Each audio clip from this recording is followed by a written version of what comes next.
మీ లక్ష్యం చిన్నదా పెద్దదా? Small aim is a crime, have a great aim.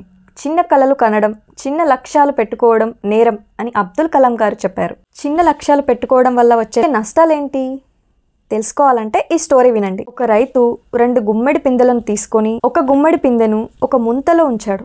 మరొక గుమ్మడి పిందెను నేల మీద అలాగే విశాలంగా ఉంచాడు.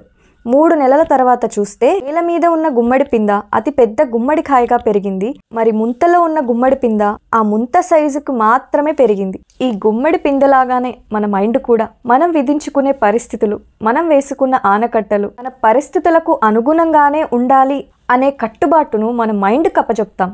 గొప్ప గొప్ప లక్ష్యాలు పెట్టుకోవడానికి భయపడతాం. ఇలా చాలామంది వాళ్ళకి నెలకు 1-2 లక్షలు వస్తే సరిపోతుందిలే, కుటుంబ పోషణకు ఆ మాత్రం ఆదాయం సరిపోతుందిలే అని వాళ్ళకి వాళ్ళు ఒక గీతని గీసుకుంటారనమాట. అది లక్ష్మణ రేఖగా వారికి వారే భావించి ఆ గీతని దాటి వెళ్ళరుగా సరి, కనీసం ఆ గీత వరకు వెళ్ళడానికి కూడా భయపడతారు. అందుకే ముందు మీ మైండ్ని విశాలంగా మార్చుకోండి. మీ మైండ్లో మీరు పెట్టుకున్న పరిస్థితులన్నిటికీ ఫుల్ స్టాప్ చెప్పండి.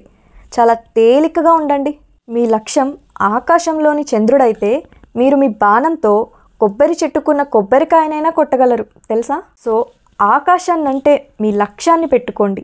అప్పుడే మీకు కలిగే ఉత్సాహం మిమ్మల్ని గమ్యం వైపు చేరుస్తుంది. సో ఇప్పుడు చెప్పండి, మీ లక్ష్యం చిన్నదా పెద్దదా? ఆలోచించండి. Thank you universe.